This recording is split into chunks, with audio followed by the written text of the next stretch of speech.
నమస్తే. ఒక చరిత్ర ఈరోజు మొదలైంది. భారతీయ జనతా పార్టీ మొట్టమొదటిసారి పశ్చిమ బెంగాల్ పీఠాన్ని గెలుచుకొని ఒక చరిత్ర సృష్టిస్తే వారసత్వ రాజకీయాలకు చెక్ పెట్టి డిఎంకే ఏఐడిఎంకే కూటముల మధ్య మార్పిడి జరుగుతున్నటువంటి అధికార మార్పిడి జరుగుతున్నటువంటి ఆ వంతుకు చెక్ పెట్టి తమిళనాడులో ఈసారి మొన్నే పురుడు పోసుకున్నటువంటి కొత్త పార్టీ టీవీకే ఏకంగా అధికారంలోకి వచ్చింది. భారతదేశ రాజకీయ చిత్రంలో భారతదేశ ఎన్నికల చరిత్రలో ఈ రెండు ఘట్టాలు చాలా క్రియాశీలకమని చెప్పాలి. విజయ్ విషయం తీసుకుంటే చాలా హాస్యాస్పదం చేశారు. యాక్సిస్ మై ఇండియా తప్ప అందరూ డిఎంకే గెలుస్తుంది, విజయ్ 5కో 10కో పరిమితం అవుతారు, హంగ్ ఏర్పడితే విజయ్ ఎన్డీఏ కూటమితో వెళ్ళిపోతారు అన్నటువంటి స్థానం నుంచి ఈరోజు కంప్లీట్ దేశం మొత్తం ట్రాఫిక్ జామ్, ఒక పొలిటికల్ ట్రాఫిక్ జామ్ జరుగుతోంది. అటు పశ్చిమ బెంగాల్లో గెలుస్తామని ఖచ్చితంగా గంటా బజాయించి చెప్పినటువంటి భారతీయ జనతా పార్టీ పశ్చిమ బెంగాల్లో గెలిచింది. అసలు గెలుస్తామో లేదో, గెలుపు కనీసం ఎక్కడో చిటారు కొమ్మన కనిపిస్తుంది అనుకున్నటువంటి విజయ్ ఏకంగా ముఖ్యమంత్రి అవుతున్నారు. The wonder of the nation ఈరోజు Vijay, literally wonder of the nation ఈరోజు అని చెప్పాలి. తమిళనాడులో ఇప్పటికే 73 స్థానాల్లో టీవీకే గెలిచింది, ఇంకా 33 స్థానాల్లో ముందంజలో ఉంది. 106 స్థానాల్లో విజయం దిశగా టీవీకే ఉంది. ఏడీఎంకే 54 స్థానాల ముందంజలో 34 స్థానాల్లో గెలిచింది, ఇంకా 20 స్థానాల్లో ముందంజలో ఉంది. డిఎంకే 64 స్థానాలకు పరిమితమైంది, అంటే 95 స్థానాలని కోల్పోయింది. 23 స్థానాల్లో ప్రస్తుతానికి ముందంజలో కనిపిస్తోంది. 41 స్థానాల్లో గెలుపు డిక్లేర్ అయింది. ఇక ఇతరులు 7 స్థానాల్లో గెలిచారు, ఇంకొక 3 ప్రస్తుతానికైతే లీడింగ్ అనిపిస్తోంది. ఇక మరోవైపు అటు ప్రధానమంత్రి మోడీ కూడా ప్రజలను ఉద్దేశించి మాట్లాడారు. గంగోత్రి నుండి గంగాసాగర్ వరకు కమలాలు వికసించాయి, భారతదేశం మొత్తం కూడా కమలం వికసించబోతోంది. చొరబాటుదారులపైన చర్యలు తీసుకుంటాం. భారతీయ జనతా పార్టీ ప్రభుత్వం ఏర్పడ్డ తర్వాత తొలి కేబినెట్ సమావేశంలోనే ఆయుష్మాన్ భారత్ను అమలు చేస్తామన్నారు. వాస్తవానికి కేంద్ర పథకాలు ఏవి కూడా పశ్చిమ బెంగాల్లో అమలు కాలేదు, దీది అమలు కానివ్వలేదు. బట్ ఈసారి భారతీయ జనతా పార్టీ అధికారంలోకి వచ్చిన తర్వాత మొట్టమొదటి తొలి కేబినెట్ సమావేశంలోనే ఆయుష్మాన్ భారత్కు ఆమోదం తెలుపుతాం, చొరబాటుదారులు ఎవరైతే ఉన్నారో వాళ్ళందరిపైన కఠిన చర్యలు తీసుకుంటామంటూ కూడా చెప్పడం జరిగింది. ఇక్కడ నుంచి మహిళలు సురక్షితంగా ఉంటారు, యువతకు ఉపాధి దొరుకుతుంది. పశ్చిమ బెంగాల్, అస్సాం, పుదుచ్చేరిలో ప్రభుత్వాలను ఏర్పాటు చేసిన సందర్భంగా అన్ని గంగోత్రి నుండి గంగాసాగర్ వరకు కమలాలు వికసించాయి అని ప్రధానమంత్రి నరేంద్ర మోడీ కీలకమైనటువంటి వ్యాఖ్యలు చేస్తూ ఒక 5 కీలక వ్యాఖ్యలు చేయడం జరిగింది. ఇది చారిత్రాత్మక విజయం, ఈ ఘన విజయం మొత్తం కూడా కార్యకర్తలదే, ప్రజలదే అంటూ ప్రజలకు అంకితం చేశారు ఈ విజయాన్ని. గంగోత్రి నుండి గంగాసాగర్ వరకు అంటే ఉత్తరాఖండ్, ఉత్తరప్రదేశ్, బీహార్, ఇప్పుడు పశ్చిమ బెంగాల్ కూడా బీజేపీ అంటే ఎన్డీఏ పాలనలో ఉన్నాయి. సో దీని అర్థం ఏంటంటే గంగోత్రి నుండి గంగాసాగర్ వరకు తామర పువ్వు వికసిస్తుంది అని భారతీయ జనతా పార్టీ వికసించే విధానాన్ని, గెలుస్తున్నటువంటి తీరును గంగోత్రి నుండి గంగాసాగర్ అంటూ ప్రధానమంత్రి మోడీ చెప్పడం జరిగింది. సో ఆయుష్మాన్ భారత్ ఇక ఆమోదం తెలపబోతున్నారు. మరోవైపు నితిన్ నబీన్ ఉద్దేశించి, నితిన్ నబీన్ అధికారంలో పార్టీ పగ్గాలు చేపట్టిన తర్వాత మొట్టమొదట గెలిచినటువంటి ఎలక్షన్స్, సో ఆయన కూడా ఈ విజయంలో ఆయన కూడా భాగం అంటూ కూడా ప్రధానమంత్రి మోడీ చెప్పడం జరిగింది. మాట్లాడదాం ఇదే అంశం పైన. నుమాన్ గారు, అలాగే పైల కృష్ణారెడ్డి గారు, బండారు రామ్మోహన్ రావు గారు మనతో పాటు జాయిన్ అవుతున్నారు. బిఫోర్ దట్ ఒక్కసారి అసలు ఈ ఎన్నికల వాతావరణం, లేదంటే ప్రస్తుతానికి ఉన్నటువంటి పరిస్థితి, ఈవెన్ మమతా బెనర్జీ కూడా బయటకు వచ్చి చాలా కామెంట్లు చేశారు. బీజేపీ కాదు, ఎలక్షన్ కమిషన్ బీజేపీ లాగా మారి ఎన్నికలు నిర్వహించింది అంటూ మమతా బెనర్జీ ఫైర్ అయ్యారు ఇప్పటిదాకా ఎన్నికల కౌంటింగ్ కేంద్రం బయట. సార్, మా కరెస్పాండెంట్ సైదుల్ దగ్గరికి వెళ్దాం. సైదులు, సో ఒక విక్టరీ, ఇది దేశ చరిత్రలో ఒక విభిన్నమైనటువంటి డేగానే చూడాలి, చారిత్రాత్మకమైనటువంటి డేగానే చూడాలి. సైదులు ఎట్లా చూస్తున్నారు? లేటెస్ట్ అప్డేట్స్ మీ దగ్గర ఏంటి? శ్రీకాంత్, బెంగాల్ ఎన్నికలపై ప్రధాని మోడీ కొద్దిసేపటి క్రితమే ఢిల్లీ భారతీయ జనతా పార్టీ జాతీయ కార్యాలయంలో ఆయన బీజేపీ శ్రేణులను ఉద్దేశించి మాట్లాడడం జరిగింది. సో ఆయన కొన్ని కీలకమైనటువంటి వ్యాఖ్యలే ఈ యొక్క బీజేపీ శ్రేణులను ఉద్దేశించి మాట్లాడినటువంటి వ్యాఖ్యల్లో భాగంగా చేశారు.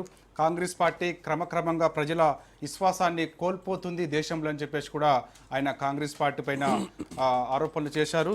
సో బీజేపీ ఉన్న చోట అభివృద్ధి జరుగుతుందని చెప్పేసి కూడా అన్నారు. బెంగాల్లో ఇక అభివృద్ధి దిశగా అడుగులు వేస్తామని చెప్పేసి కూడా మోడీ అన్నారు.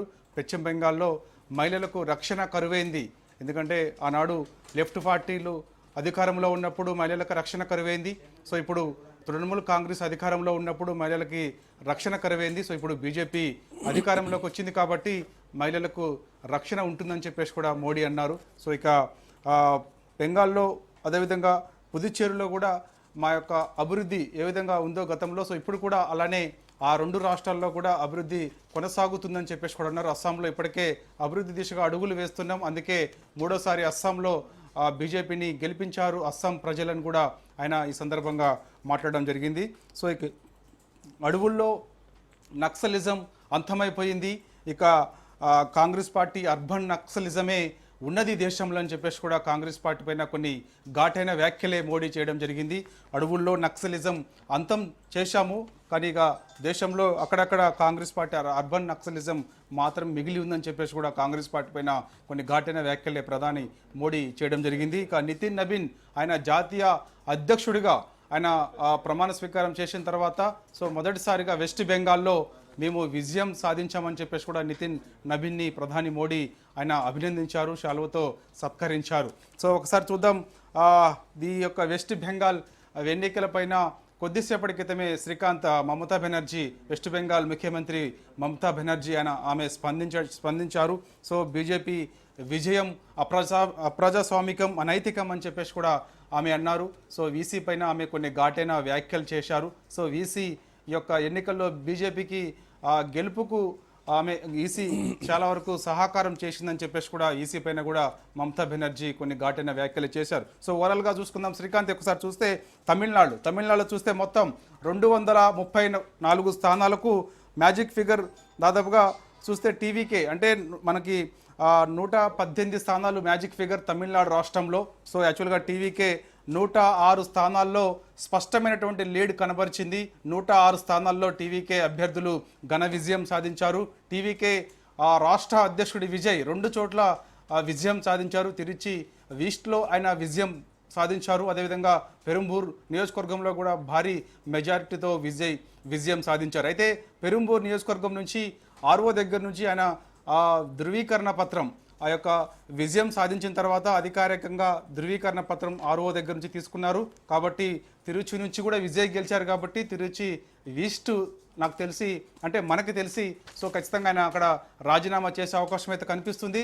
పెరుంబూర్ నుంచి విజయ్ కొనసాగే అవకాశం అయితే కనిపిస్తుంది. సో ఇక చూడాలి మరి తిరుచి ఈస్ట్ నుంచి ఎవరికి మరి ఆయన రాజీనామా చేసిన తర్వాత ఉప ఎన్నిక వస్తే టికెట్ ఎవరికి ఇస్తారనేది కూడా కొంత ఆసక్తి. తమిళనాడులో చూస్తే ఒకసారి మనం చూద్దాం.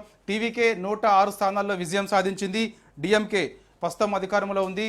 స్టాలిన్ దేశ చరిత్రలో యాక్చువల్గా చాలామంది ముఖ్యమంత్రి అభ్యర్థులు తమిళనాడు రాష్ట్రంలో ఓడిపోయిన సందర్భం కూడా ఉన్నది. 1996 కాంచి చూస్తే ఇప్పటి వరకు కూడా. సో స్టాలిన్ ఆయన ఘోర పరాజయం, టీవీకే అభ్యర్థి పైన ఘోర పరాజయం ఆయన చవి చూశాడు. దాదాపుగా 8,000కు పైగా ఓట్లతో స్టాలిన్ పైన టీవీకే అభ్యర్థి ఘన విజయం సాధించారు. టీఎంకే దాదాపుగా 74 స్థానాలతో సరిపెట్టుకుంది. ఏఐడిఎంకే 54 స్థానాలతో సరిపెట్టుకుంది. మ్యాజిక్ ఫిగర్ 118 అయితే దాదాపుగా టీవీకేకి 106 స్థానాలు వచ్చాయి కాబట్టి మరో 12 స్థానాలు అవసరం ఉన్నాయి. కాబట్టి చూడాలి కాంగ్రెస్ పార్టీ మద్దతు. ఇప్పటికే టీవీకే అధ్యక్షుడు విజయ్ తండ్రి ఇప్పటికే కాంగ్రెస్ పార్టీ మద్దతు కోరారు. సో ఆయన కాంగ్రెస్ పార్టీ మద్దతుతో తమిళనాడులో చాలా స్పష్టమైనటువంటి మెజారిటీ ఉంది కాబట్టి సో అక్కడ అధికారం చేపట్టే అవకాశం కనిపిస్తుంది. Thank you Saidulu, thanks for joining. So మొత్తానికి ఆత్మవిశ్వాసంతో ముందుకు సాగుతున్నాం. ఖచ్చితంగా మోదీ తన ప్రసంగం మొదట్లోనే భారత్ మాతాకి జై అనేటువంటి నినాదాన్ని ప్రసంగించారు. అంటే ఇప్పుడు అసలైనటువంటి భారత్లో ప్రజాస్వామ్యం పశ్చిమ బెంగాల్కు దక్కింది అన్నది ఆయన మాటల్లోని ఒక అంతరార్థంగా మనం చూడొచ్చు. సో ప్రజాస్వామ్యాన్ని ఖచ్చితంగా ఇది మన భారతదేశం ప్రజాస్వామ్యానికి తల్లి. ఖచ్చితంగా ఇక్కడ నుంచి ఏ ఆడపిల్లకు అవమానం జరగదు, అన్ని పథకాలు వస్తాయి, మత్స్యకారులు కూడా ఎక్కడ భయపడాల్సినటువంటి అవసరం లేదు, ఎన్డీఏ ప్రభుత్వంలో అందరూ సుఖశాంతులతో ఉంటారు అని చాలా కీలకమైనటువంటి కామెంట్లు చేస్తూ గంగోత్రి నుండి గంగాసాగర్ వరకు కమలాలు వికసించాయని మాట్లాడారు. అయితే వీటితో పాటు చాలా కీలకమైనటువంటి కామెంట్లు కూడా చేశారు. డిబేట్లోకి వెళ్దాం. నుమాన్ గారు కాంగ్రెస్ పార్టీ నాయకులు, పైల కృష్ణారెడ్డి గారు భారతీయ జనతా పార్టీ నాయకులు, అట్లాగే బండారు రామ్మోహన్ రావు గారు ప్రముఖ రాజకీయ విశ్లేషకులు మనతో పాటు జాయిన్ అవుతున్నారు. నుమాన్ గారు, మోడీ కామెంట్స్లో ఇక భారతదేశంలో నక్సలిజం అంతమైపోయింది ఆపరేషన్ కగార్ తోటి, అర్బన్ నక్సలైట్ లాగా కాంగ్రెస్ పార్టీ అక్కడక్కడ ఉంది, సో దాన్ని కూడా లేకుండా చేసి మొత్తం కాశ్మీర్ టు కన్యాకుమారి వరకు కాంగ్రెస్ భారతీయ జనతా పార్టీ వికసించబోతోంది అన్నటువంటి సంకేతాలు ఇచ్చారు. అటు బీహార్ ఎన్నికలైతేనేమి, హర్యానా ఎన్నికలైతేనేమి, ఆ తర్వాత ఢిల్లీ ఎన్నికలు కానీ, ఇప్పుడు పశ్చిమ బెంగాల్లో గెలుపును ఉద్దేశిస్తూ ఆయన మాట్లాడినటువంటి మాటలను ఎట్లా చూస్తున్నారు నుమాన్ గారు? ఈసారి నా వాయిస్ వెళ్తుందా నుమాన్ గారికి?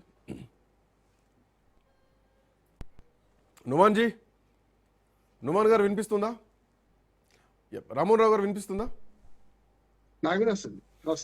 రామ్మోహన్ రావు గారు, ఎట్లా అంటే వాస్తవానికి నా మాటల్లో కూడా చెప్పా, చరిత్రను తిరగరాసినటువంటి ఎన్నికలుగా చూడాలి రెండు రాష్ట్రాలని ప్రత్యేకంగా. సో కేరళ అంటే ఎక్స్పెక్ట్ చేసినాం యూడీఎఫ్ గెలుస్తుందని చెప్పేసి, బట్ కమింగ్ టు పశ్చిమ బెంగాల్లో కానీ ఇటు తమిళనాడులో కానీ ఒక అనూహ్యమైనటువంటి విజయాలు.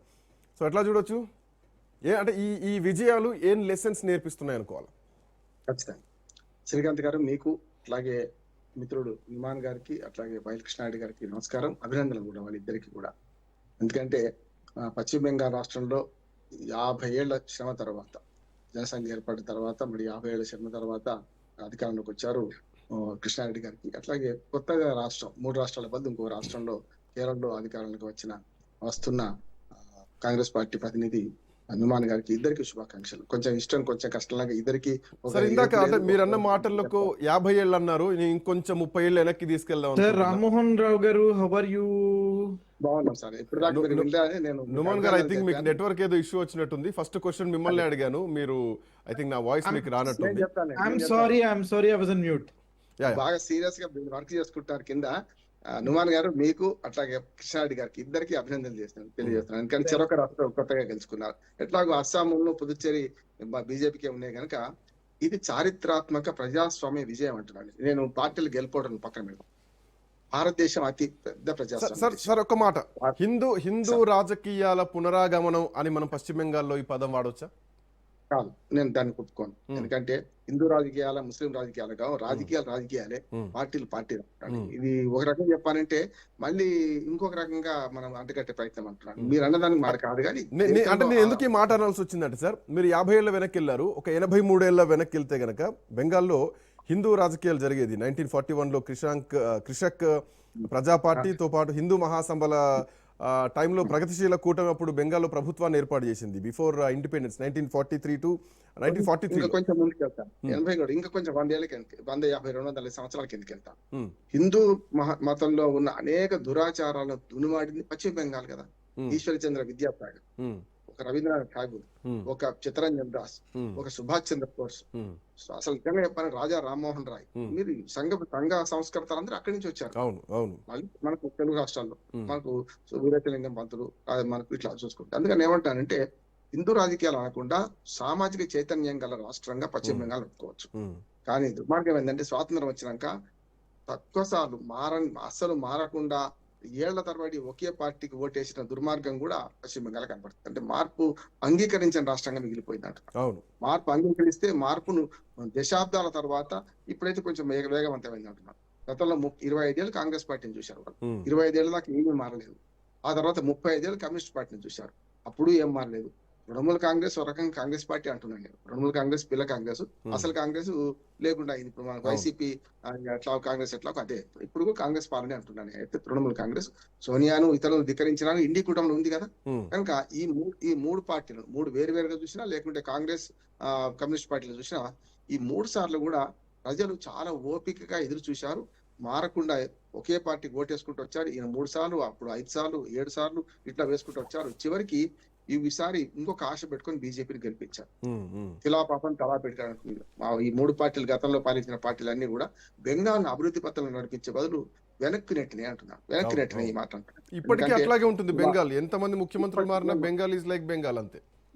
అంటే ప్రపంచం అంతా మారుతుంటే భారతదేశంలో 4 ప్రధానమైన నగరాలు ఉంటే ఇవాళ కలకత్తా అహ్మదాబాద్ కంటే వెనుకబడింది. కొత్తగా నగరాలు మనకు హైదరాబాదు, బెంగళూరు, అహ్మదాబాద్ 3 అటు 7 4 బదులు 7 చెప్పుకుంటాం. 7లో అంతిమంగా ఉన్నది. జనాభా ప్రకారం కలకత్తా పెద్దదే కావచ్చు, కానీ అభివృద్ధి పరంగా చూస్తే పశ్చిమ బెంగాల్ పునారిల్లిపోయింది అంటున్నాడు. నేను అందుకే తిలా పాపం తలా పెట్టుకుంటున్నాడు. ఇప్పుడు కొత్త ఆశలు పెట్టుకొని బీజేపీని గెలిపిస్తారు. వీళ్ళు దాన్ని మరి కొనసాగిస్తారా లేకపోతే నూతన పథంలోకి తీసుకెళ్తారని ప్రధానమంత్రి మోడీ మాటల్లో ఆశ కనిపించింది.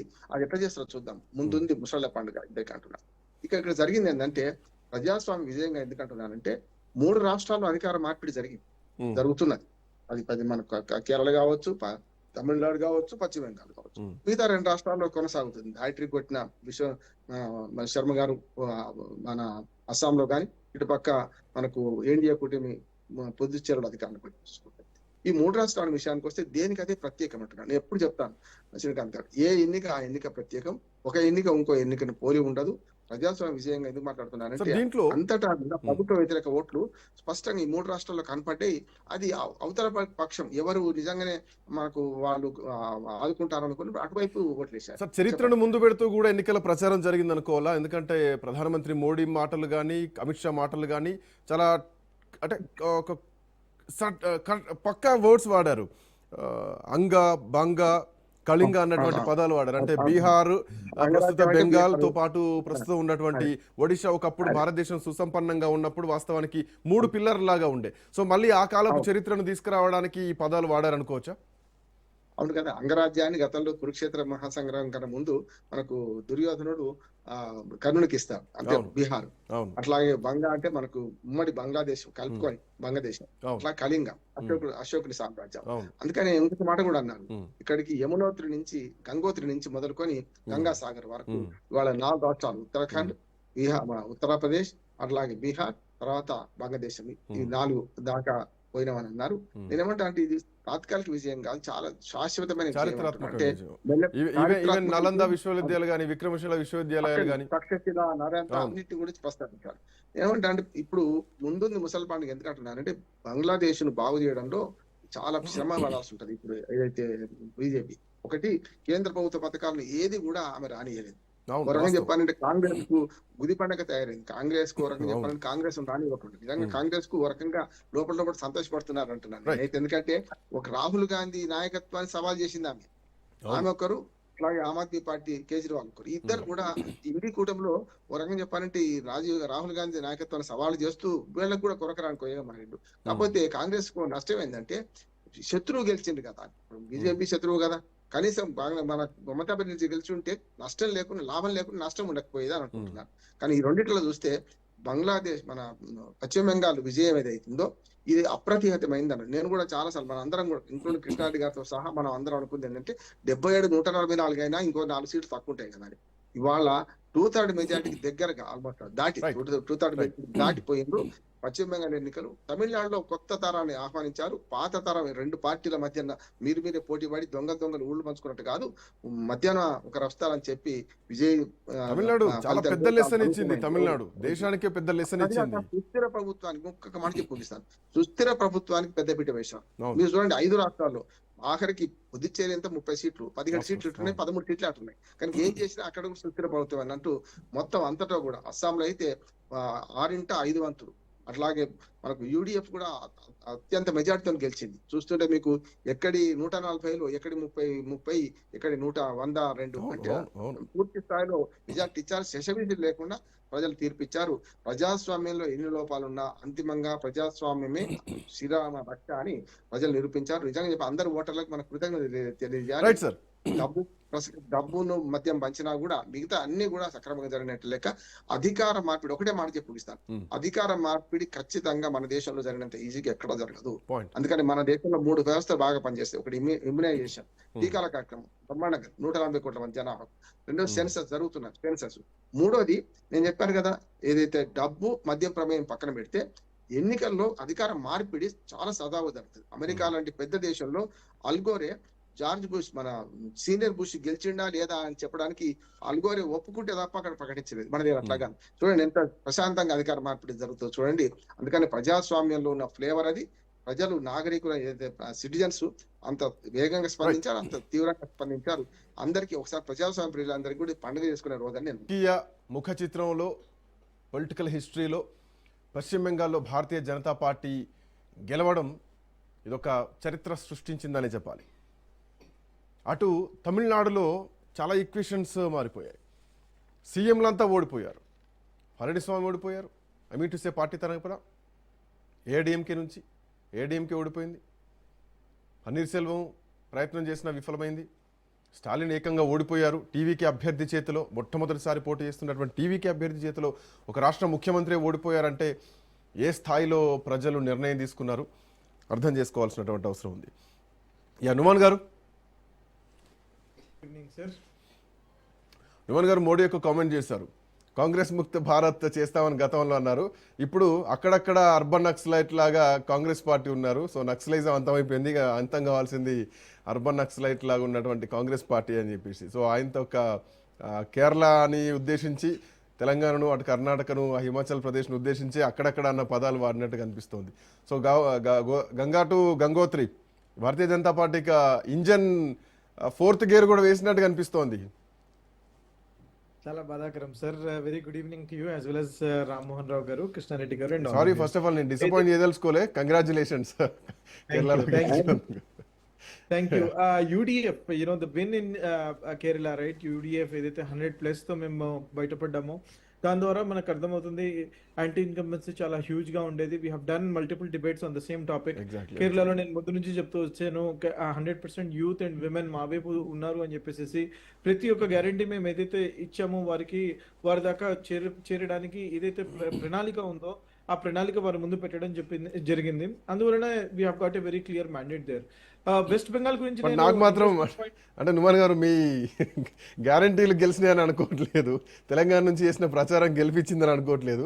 ప్రజలు జనరల్గా అయితే ఎవ్రీ 5 years అక్కడ చేంజెస్ కోరుకుంటా ఉంటారు. ఈసారి 10 years అయింది. బహుశా ఆ కోణంలో చేంజ్ జరిగిందేమో. ఒక వ్యతిరేకత ఎప్పుడైనా కాంగ్రెస్ పార్టీ కలిసి వస్తుంది. సో అదే ఇక్కడ కలిసి వచ్చినట్టు కనిపిస్తోంది. 100%. నేను ఏమంటానంటే those are multiple factors. To what extent, ఎంత పర్సెంటేజ్ వరకు అది మనకి మేలు చేకూరిందో అని చెప్పేసి మాట్లాడుకోవాలి. Yes you're right. 10 years of anti incumbency ఉన్నప్పుడు న్యాచురల్ గా అక్కడ యాంటీ ఇన్కంబెన్సీ పినరయ్ విజయన్ మీద వారి యొక్క ఎమ్మెల్యేలు మీరు చూసుకున్నటువంటి మొత్తం క్యాబినెట్ మొత్తం అక్కడ ఓడిపోవడం జరిగింది. ఎల్డిఎఫ్ వారి యొక్క క్యాబినెట్ గురించి మాట్లాడుతున్నాను.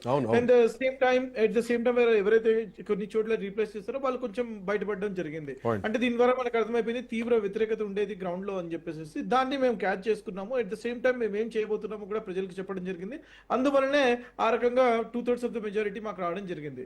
అయితే let's talk about the west Bengal. West బెంగాల్లో ఏదైతే నేను ముందు నుంచి చెప్తూ వచ్చానో అక్కడ ప్రతి ఒక్క సామధాన దండోపాయాలు వారు వాడడం జరిగింది.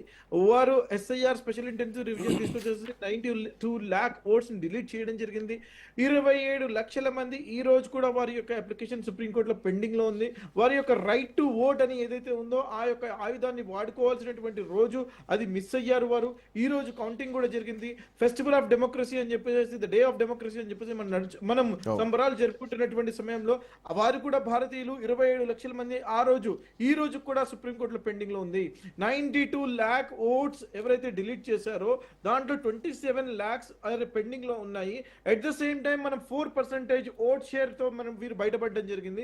4% is equal to 12 lakh votes. అంటే 12 lakh ఓట్స్ తోనే మీరు బయటపడ్డారు. కానీ 27 lakh ఓట్స్ ఇంకా సందిగ్ధంలో ఉండిపోయాయి. వారు దాదాపు 200 సీట్లు వారు గెలుస్తూ బయటపడడం జరిగింది. ప్రతి ఒక్క ఇన్స్టిట్యూషన్ లో ఉన్నటువంటి ప్రతి ఒక్క మిషనరీని వారు వాడారు. ఈసీని కానివ్వండి, ఎలక్షన్ కమిషన్ ఆఫ్ ఇండియాని కానివ్వండి, సిబిఐని కానివ్వండి, ఈడీని కానివ్వండి, ఎన్ఐఏని కానివ్వండి, అమిత్ షా కానివ్వండి, మోదీ కానివ్వండి, 16 ముఖ్యమంత్రులు కానివ్వండి, ఓ ఏక్ నారీ సప్పే భారీ అని చెప్పేసి వారు ఏదైతే తీసుకొచ్చారో వారిని ఏదో రకంగా చేసి మేము దీంట్లో రావాలని చెప్పేసి చేశారు. కానీ ఒకటి విషయం నేను చెప్పదలుచుకుంటున్నాను, శ్రీకాంత్ గారు, 100% కత్తి మీద సాములాగా జరగబోతున్నది అక్కడ గవర్నెన్స్ అనేది. అంత ఈజీగా జరగనివ్వరండి. చాలా ఇబ్బందులు ఫేస్ అవుతారు, మీరు చూస్తారు. ఎందుకంటే వారు ఇమ్మోరల్ గా వచ్చినటువంటి ఒక గవర్నమెంట్ అండి. పీపుల్ మ్యాండేట్ తో వస్తే అది వేరే రకంగా ఉంటుంది. కానీ ఈ రకంగా బలవంతంగా రావడం వల్ల ఈ రకంగా వారు ఈ యొక్క ప్రతి ఒక్క ఫోర్స్ ని యూజ్ చేసేసి వారు రావడం వల్ల వారు ఏదైతే హిందూ పోలరైజేషన్ అని చెప్పేసి మార్నింగ్ సుమేంద్ర అధికారి హ్యాస్ క్లియర్లీ మెన్షన్, మేము పోలరైజేషన్ చేసాము, హిందూ పోలరైజేషన్ చేసేసామని చెప్పేసి. అట్ ద సేమ్ టైం నేను ముర్షిదాబాద్ గురించి నేను మాట్లాడుతున్నాను, and also some of the constituencies in north Bengal గురించి నేను మాట్లాడుతున్నానండి. అక్కడ మీరు చూసుకుంటే 70 to 89% ఆఫ్ పోలరైజేషన్ జరిగింది, హిందూ ఓట్ కన్సాలిడేషన్ జరిగింది. అందువలనే వారు బయటపడ్డామని చెప్పేసి ఏదైతే మాటలు మాట్లాడుతున్నారో 100% ఇది జరిగింది. నా ద పాయింట్ హియర్ ఇస్, దీంట్లో ఇద్దరు వ్యక్తులను కూడా నేను అట్రిబ్యూట్ చేయదలుచుకుంటున్నానండి. 1 AJUP హుమాయూన్ కబీర్ పార్టీ 182 చోట్ల వారు పోటీలో ఉంచారండి. ముర్షిదాబాద్ లో కూడా బీజేపీ ఎక్కడైతే 67% మైనారిటీలుగా ఉన్నటువంటి ముర్షిదాబాద్ లో బీజేపీ గెలిచిందండి. అంటే ఈ యొక్క క్రెడిట్ ఎవరికి ఇవ్వాలి అని చెప్పేసి ఒక్కసారి మన డేటా అనలిటిక్స్ లోపలికి వెళ్తే మనకు అర్థమవుతుందండి. అక్కడ వీరు మొత్తం కన్సాలిడేషన్ చేయడం వల్ల ఇది జరిగిందని చెప్పేసి. ఏజేయూపీ పార్టీ 182 సీట్స్ కంటెస్ట్ చేస్తుందండి. ఈ మహానుభావుడు హైదరాబాద్ కి చెందినటువంటి మహానుభావుడు, ఓల్డ్ సిటీకి చెందినటువంటి మహానుభావుడు పోయి 12 చోట్ల పోటీ చేస్తాడండి. ఈ 2 చోట్ల కూడా ఈయన 12 చోట్ల ముర్షిదాబాద్ లోనే డిస్ట్రిక్ట్ లో పోటీ చేస్తాడండి. అక్కడ మొత్తం తృణమూల్ కాంగ్రెస్ యొక్క స్ట్రాంగ్ హోల్డ్ ఉండేదండి.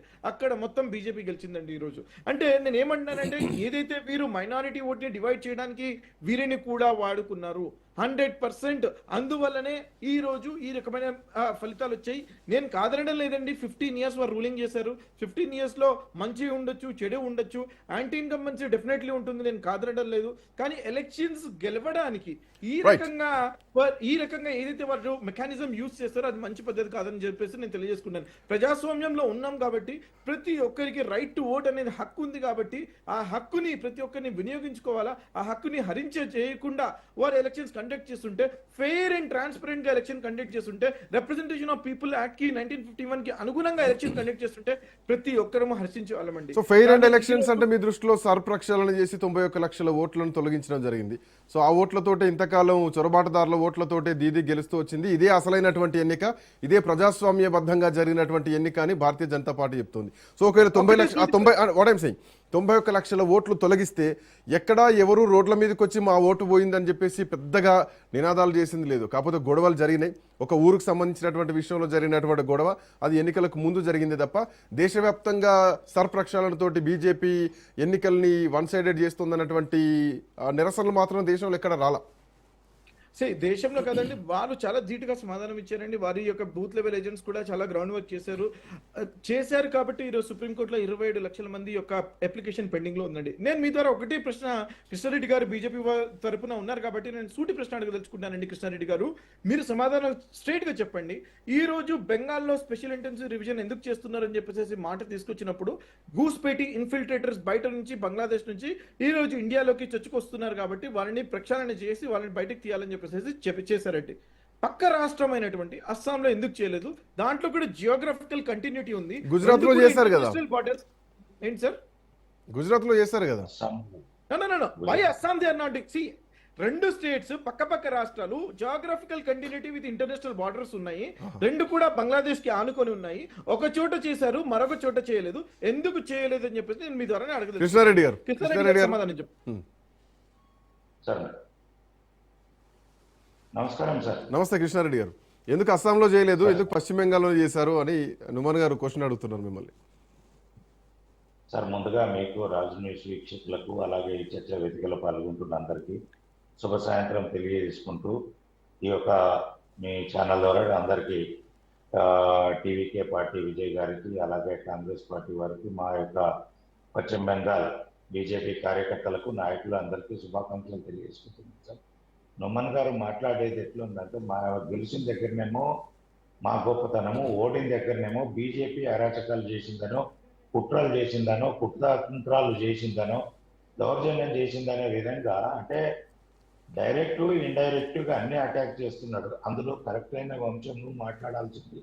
ఇప్పుడు పశ్చిమ బెంగాల్లో ఓటింగ్ శాతం ఎందుకు పెరిగింది, గతంలో ఎంత ఉంది, ఈరోజు ఎందుకు ఎస్ఐఆర్ ద్వారా మనకు చనిపోయినవి కానీ, ఇమిగ్రెంట్స్ కానీ, బయట ఎక్కడన్నా అక్కడ పశ్చిమ బెంగాల్ వ్యక్తులు ఎక్కడన్నా పోయిన దగ్గర 2 ఒకరికే 2-3 ఓట్లు ఉన్న దగ్గర వాటిన్నిటిని తీసేయడంతో అక్కడ 93 నుంచి 94%, 90 నుంచి సుమారుగా 95 మధ్యలో ఓటింగ్ అయింది.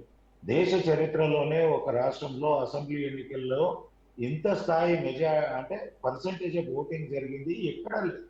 జరిగితే 70, 80, 60 అదే రేంజ్ లో జరిగింది. ఈ రోజు సార్ సూటిగా సమాధానం చెప్పండి సార్ కృష్ణారెడ్డి గారు. అస్సాంలో ఎందుకు చేయలేదు, అస్సాంలో ఎందుకు చేయలేదు, బెంగాల్లో ఎందుకు చేశారు? దీనికి సమాధానం స్ట్రైట్ గా చెప్పండి సార్ ప్లీజ్.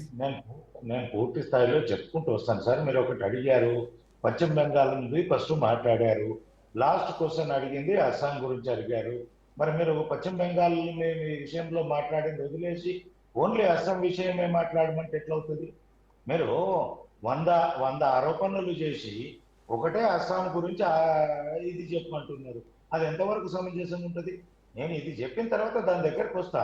మీకేం తొందర ఏం పడాల్సింది ఏం లేదు. కాంగ్రెస్ ఆల్రెడీ ఓల్డ్ ఏజ్ అయిపోయింది, ముసలిది అయిపోయింది, దానికి ఇక పుట్టగతులు లేకుండా అయిపోయినాయి. రేపో మాపో పాడెక్కే పరిస్థితికి ఉంది. స్ట్రాంగ్ ఉంది కాబట్టి రీజనల్ పార్టీస్ అన్ని నిర్వీర్యమైనా సరే మేము ఇంకా స్ట్రాంగ్ ఉన్నాము. మీరు ఆరోపణ చేస్తే నేను ఆ స్థాయిలో మాట్లాడతాను. నాకు ఎందుకంటే ఒక ఎదుగుదలకు ఒకటి వచ్చింది, తరుగుదల స్టార్ట్ అయిపోయింది. ఇక పాడెక్కే దగ్గరికి బ్రెడ్ మీద పడుకొని రేపో మాపో ఇక 2-3 రాష్ట్రాలు ఉన్నాయి, అది కూడా పాడెక్కితే కంప్లీట్ అయిపోతుందిగా. ముక్తు కాంగ్రెస్, ముక్తు భారత్ అనేది ఏదైతే నినాదం ఇస్తున్నదో అది ఈ 2030 లోపే జరుగుతుందని చెప్పేసి నా యొక్క కోరిక, నా అభిమతం కూడా అదే. సరే సార్, అస్సాంలో ఎందుకు చేయలేదు చెప్పండి. సార్ అక్కడ గత 10 ఏళ్ల నుంచి కూడా పారదర్శకంగా పాలన జరుగుతుంది. ఇప్పుడు ఈ ఒక్కటే కాదు, మా హేమంత్ బిశ్వ శర్మ గారు అక్కడ ముఖ్యమంత్రి అయిన రోజు నుంచే మీరు ప్రతి ఒక్కరిని బయటకు పంపించడం జరిగింది. అక్కడ ఎంతమందిని పంపించారు సార్? ఎంతమందిని పంపించారు? ఎంతమంది అని కదా, అక్కడ ఎంతమంది ఫారెన్ నేషనల్స్ ని ఎంతమందిని బయటకు పంపించారు లెక్క చెప్పండి. ఎంతమంది ఉన్నారు అనేది నీకు నాకు కౌంటింగ్ లేదు. అక్కడ ఫస్ట్ నుంచి ఒకటి ఏంటంటే బీజేపీ ప్రభుత్వం ఉన్న దగ్గర ప్రతి దగ్గర కూడా ఇమిగ్రెంట్స్ ను కానీ ఇల్లీగల్ గా కానీ చనిపోయినవి కానీ ప్రతిదీ ఇల్లీగల్ గా ఉన్నాయి, అన్నిటినీ డిలీట్ చేయించడం జరిగింది. ఇంటర్నేషనల్ బార్డర్స్ కృష్ణారెడ్డి గారు, సారీ ఇంటర్నేషనల్ బార్డర్స్ అనేవి ఎవరి అధీనంలో వస్తాయి సార్? ఏ మంత్రిత్వ శాఖ అధీనంలో వస్తాయి సార్? దానికి మంత్రిగా ఎవరున్నారు సార్? అమిత్ షా గారు కాదా? మినిస్టర్ ఆఫ్ ఎక్స్టర్నల్ అఫైర్స్ కాదా? మరి ఒకవేళ ఫెయిల్ అయ్యి ఉంటే 12 సంవత్సరాల నుంచి అధికారంలో ఉన్నారు కదండి, మరి ఒకవేళ ఫెయిల్ అయ్యి ఉంటే వారు నైతిక బాధ్యత తీసుకుని రిజైన్ చేయాలి కదా. అంటే అస్సాంలో మాత్రం మీరు 10 సంవత్సరాలు డబుల్ ఇంజన్ సర్కార్ ఉంది కాబట్టి మీరు చెప్పేది ఏం తెలుసుకున్నారంటే అక్కడ మేము మొత్తం మేనేజ్ చేసాము, మేనిపులేట్ చేసుకున్నాము, చాలా మొత్తం సెట్టింగ్ అయిపోయింది, అందుకని ఎటువంటి ఇబ్బంది లేదు. ఇక్కడ మేము రావాలి కాబట్టి ప్రక్షాళన చేసి టార్గెట్ చేసి మరి డిలీట్ చేసాం కాబట్టి ఇప్పుడు మేము హాయిగా ఉన్నామని. ఒక్కొక్క పశ్చిమ బెంగాల్కే పరిమితం కాలేదు, సర్ప్రక్షాళన దేశం అంతా నడుస్తూనే ఉంది. ఇప్పుడు గెలిచిన రాష్ట్రాల్లో కూడా జరిగింది. అంటే పాయింట్ ఏంటంటే నేనేమంటున్నా, ఒక్క నిమిషం కృష్ణారెడ్డి గారు, ఒక్క నిమిషం సార్, నేను నోమన్ గారికి సమాధానం చెప్తా. రైట్. నోమన్ గారు హోంశాఖ మంత్రి గారు ఉన్నారు, వాళ్ళకి అంటే అస్సాంలో చేశారు, ఇక్కడ ఎందుకు చేయలేకపోయినంటే ఒక గవర్నరు ఒక బాధితుల ఇంటికి వెళ్తామంటే అడ్డుకున్న వ్యక్తి ఎవరండి? ఎవరు అడ్డుకున్నారు? అక్కడ వెంకయ్య గారు వెళ్తే, గవర్నర్ గారు పరామర్శకు వెళ్తే ఇంతగా సిఆర్పిఎఫ్ పోతే కూడా ప్రభుత్వం సహకరించకుండా అక్కడ దాడులు చేసింది ఎవరండి? దాడులు చేయించింది ఎవరండి? ఒక్కటి ఏంటండి, మీరు లోకల్ గా ఇక్కడ కాంగ్రెస్ ప్రభుత్వం ఉన్నది, మీ యొక్క అనుమతి ఉండాలి, కొన్ని చేసేటప్పుడు మీ సహకారం ఉంటేనే కేంద్రం వచ్చేసి రాష్ట్రంలో చేయగలుగుతుంది. కృష్ణారెడ్డి గారు please understand, it is not point ఏంటంటే it is not at the discretion or it is not at the mercy of BJP or Modi government. Special intensive revision is happening. Special intensive revision is done by Election Commission of India. Please, now you are on your మీరు election commission of India special intensive revision చేస్తుందంటే it has got nothing to do with the government అండి. It is an independent institution. It comes under the purview of election commission of India అండి. My question was for election commission of India, but you are answering it, you are defending it. దాంతో అర్థమవుతుంది మీరు election commission of ఇండియాని చెప్పు చేతుల్లో పెట్టుకున్నారని. ఇదే నేను కోరుకున్నాను sir. Thank you so much for answering. Numan garu అలాంటిది జరిగితే మీరు ఎక్కువ కోర్టు ఉన్నాయి, వ్యవస్థలు ఉన్నాయి, ఎక్కడన్నా జరిగితే మీరు పోవాల్సి అంటే మీ లెక్క ప్రకారం నుమాన్ గారు, మీ లెక్క ప్రకారం దక్షిణాదిలో ఎంటర్ కావడం అంత ఈజీ కాదు కాబట్టి పశ్చిమ బెంగాల్లో సర్ను ఉపయోగించారంటున్నారా? ఎందుకంటే తమిళనాడులో చేశారు, కేరళలో కూడా సర్ ప్రక్షాళన జరిగింది కదా. నేను ప్రాసెస్ ని తప్పలేదు సార్. నేను ఏమంటున్నాను, ఈక్వాలిటీ ఉండాలి కాబట్టి ప్రతి రాష్ట్రంలో చేయాలి, అక్కడ ఎందుకు చేయలేదు అంటున్నాను నేను. సార్ అనేది వారు ఒక్కరే కాదు సార్, ప్రతి 20 సంవత్సరాలకి జరుగుతూ ఉంటుంది. నేను కాదనడం లేదు. 2002లో జరిగింది, ఇప్పుడు జరుగుతుంది, నేను కాదనడం లేదు. నేను ఏమంటున్నాను అని అంటే, పక్క రాష్ట్రంలో ఎందుకు చేయలేదు, ఇక్కడ ఎందుకు చేశారని చెప్పేసి, 2 రాష్ట్రాలు కూడా ఎలక్షన్స్ కి వెళ్తున్నాయి కదా, అక్కడ ఎందుకు చేయలేదని చెప్పేసి ఆయన హిమంత బిశ్వ శర్మ వారి వైఫ్ మీద పాస్పోర్ట్స్ ఎలిగేషన్స్ వచ్చాయండి. నేను ఏం మాట్లాడుతున్నానంటే సార్, కానీ ఇటువంటి ఆరోపణలు వచ్చినప్పుడు ఇట్ ఈస్ ద రెస్పాన్సిబిలిటీ. ఒక్క నిమిషం నమోన్ గారు, 1 సెకండ్. కృష్ణారెడ్డి గారు మాట్లాడండి. శ్రీకాంత్ గారు ఒక్క మాట, ఇద్దరి మధ్య ఒక్క నిమిషం 1 సెకండ్. ఇద్దరి మధ్య ఒక్క మాట చెప్తాను సార్. అంటే వాస్తవం గమనించాలంటే 12 రాష్ట్రాల్లో సార్ ప్రక్రియ జరిగింది. అంతకుముందు బీహార్ ఫస్ట్ ఫేజ్ లో ఈ 12 రాష్ట్రాలు 5 రాష్ట్రాల్లో కూడా జరిగింది సార్ ప్రక్రియ. 10.56 లక్షల ఓటర్ల లిస్ట్ నుంచి పేర్లు తీసేసారు, అస్సాంలో జరిగింది. అట్లాగే 93,000 మంది మనకు మన అన్డౌటెడ్ ఓటర్స్ ఉన్నారు. వాళ్ళు 93,021 ఓటర్లు డౌటెడ్ ఓటర్స్ ఉన్నారు. వాళ్ళు అట్లా ఉంచారు. రేపు పొద్దున ఇక్కడ అయితే మీరు 27 లక్షల మంది ఉండరు, అక్కడ తక్కువ కదా, 2,51,00,000 మంది ఓటర్లు మొత్తం అస్సాంలో ఉన్నారే. కనుక అక్కడ పోయిన ఏమో మనకు 10 లక్షల ఓటర్లు చిల్లరగా పోయిండ్రు, అక్కడ కూడా పోయింది. ఒకనాడు అసలు మీరు అన్నట్టు నుమాన్ గారు, అస్సాంలో అసలు ఆ ఇష్యూ మీద కదా ప్రఫుల్ల కుమార్ మహంత గెలిచింది ఆనాడు అస్సాంలో. అప్పటి నుంచి కాదు, మీరు ఉన్నప్పటి నుంచి, కాంగ్రెస్ పార్టీ అధికారంలో ఉన్నప్పటి నుంచి కూడా అది జరుగుతూనే ఉంది, ఆ రావణకాశం జరుగుతూనే ఉంది. మనం ఇప్పుడు కోరాల్సింది ఏంటంటే, ఒక్క పశ్చిమ బెంగాల్ కదా, అస్సాంలో కూడా చేయాలి. ఇప్పుడు 2 ప్రభుత్వాలు ఒకటైనాయి కదా, ఇప్పుడు ఇక్కడ అక్కడ బీజేపీ ఉంది కదా, అసలు ఈశాన్య రాష్ట్రం మొత్తం బీజేపీ ఉంది కదా. 3,000 చిల్లర కిలోమీటర్లు మొత్తం చుట్టూ 7 రాష్ట్రాలు, 3,000 కిలోమీటర్ల చుట్టూ బంగ్లాదేశ్ చుట్టూ మనమే ఉన్నాం కదా. అన్ని రాష్ట్రాల్లో బీజేపీ వచ్చింది. ఇప్పుడు మొన్నటి దాకా మేము ఇది ఆరోపణ చేయడానికి తృణమూల్ కాంగ్రెస్ మీద వాళ్ళకి అవకాశం, ఇప్పుడైతే చికెన్ నెక్తో సహా వీళ్ళ స్థాయిలోకి వచ్చినట్టే కదా. నేనేమంటున్నాను, ఇవాళ చేయమంటున్నా, మనకు కోరదాం, మీరు నేను అదే కోరదాం అంటున్నాను. కానీ అస్సాంలో కూడా జరిగింది. అదే అంటున్నాను సార్, ఎందుకు చేయట్లేదు అని చెప్పేసి నేను ప్రశ్నిస్తున్నాను. ఇప్పుడు అస్సాం వేరు, నేనేమంటున్నా, గుజరాత్ లో పోయిన ఓటర్లు, ఉత్తరప్రదేశ్ లో పోయిన ఓటర్లు చాలా మంది, కేరళ, రాజస్థాన్, గోవా, లక్షద్వీప్, అండమాన్ అంతటా పోయినాయి. నేను పశ్చిమ బెంగాల్ విషయంలో ఇప్పుడు పొద్దు నుంచి అదే మాట్లాడు. 27 లక్షల మంది ఓటర్లు డౌట్ఫుల్ ఓటర్స్ ఉంటే వాళ్ళ గురించి సుప్రీంకోర్టు కూడా తప్పు చేసింది. నిజంగా ముందు అయితే ఈ ఎన్నికల కన్నా ముందు కనుక చేసి ఉంటే వాళ్ళ అర్హులైన ఓటర్లు నష్టపోయే వాళ్ళు చెప్తున్నాను జరిగింది. ఇకనైనా ఏమంటున్నానంటే, ఓటర్ లిస్ట్ లో పొరపాట్లు సవరించాలా లేదా, పోటెత్తిన ఓటర్ల అబద్ధము, అసలు పోటెత్తలేదు, ఏం చేయలేదు, ఉన్న ఓటర్లు వేశారు. ఈ తాను తప్పపోవడం వల్ల పర్సెంటేజ్ పెరిగినట్టు కనబడుతుంది. 100లో 30% తప్పుడు ఓటర్లు ఉండి 70% అసలు ఓటర్లు ఉంటే 90% ఓట్లు వేసినా 70కి అవుతుంది కదా. ఇది జరిగింది అదే. కనుక సర్ ప్రక్రియ గురించి మిగతా అంశాలను వ్యతిరేకిస్తున్నాను, కానీ మీరు దయచేసి ఒక రాష్ట్రంలో ఇట్లా జరిగింది, ఒక రాష్ట్రంలో అట్లా కాదు, అన్ని రాష్ట్రాల్లో జరిగింది, అన్ని రాష్ట్రాల్లో ఓటర్లు పోయిండ్రు. ఇప్పుడైనా సరే మంచి ఓటర్లు ఇస్తూ ఎన్నికలు జరుపుకుందాం. మీరు అన్నది కరెక్ట్, బార్డర్ ఎవరు చూడాలి, హోంశాఖ మంత్రి చూడాలి, లోపలికి ఎవరు రానియకుండా. ఇప్పుడు ఇంక్లూడింగ్ పశ్చిమ బెంగాల్తో ఆరోపణ చేయడానికి అవకాశం లేదు కదా, ఇప్పుడు ఖచ్చితంగా డిమాండ్ చేద్దాం. అందుకనే వాళ్ళకి ముందుంది ముసళ్ళ పండుగ. ఎందుకన్నానంటే, ఇప్పుడు మొత్తం పశ్చిమ బెంగాల్ కి అత్యంత పెద్ద బార్డర్ ఉంది, తర్వాతనే అస్సాం, తర్వాతనే మిగతా మేఘాలయ ఇవన్నీ వస్తాయి కనుక ఇప్పుడు వాళ్ళ మీద బాధ్యత పెడదాం. ఇప్పుడు కత్తి నెత్తి వాళ్ళ చేతికి ఇచ్చినాం కదా, మనం ప్రజలు ఇచ్చేసారు. ఇప్పుడు కత్తితో నెత్తికి వస్తారా, లేకుంటే ఏం చేస్తారు, మెడకాయకి వస్తారా, ప్రజల నుంచి లాక్కోవడం జరిగింది. నేను కాదు, ఇప్పుడు మీరు గెలిచిన చోట ప్రజాస్వామ్యం పడే వెళ్ళిందని మీరు ఓడిన చోట మనం. సో మొత్తానికి అస్సాంలో హిమంత బిశ్వ శర్మ సర్కార్ మళ్ళీ తిరిగి అధికారంలోకి రాబోతోంది. వరుసగా హిమంత 3వ ప్రభుత్వాన్ని ఏర్పాటు చేయబోతున్నారు. అక్కడ బీజేపీ మెజారిటీ దాటి ఇంకో 13 సీట్లు అధికంగా గెలుచుకుంది.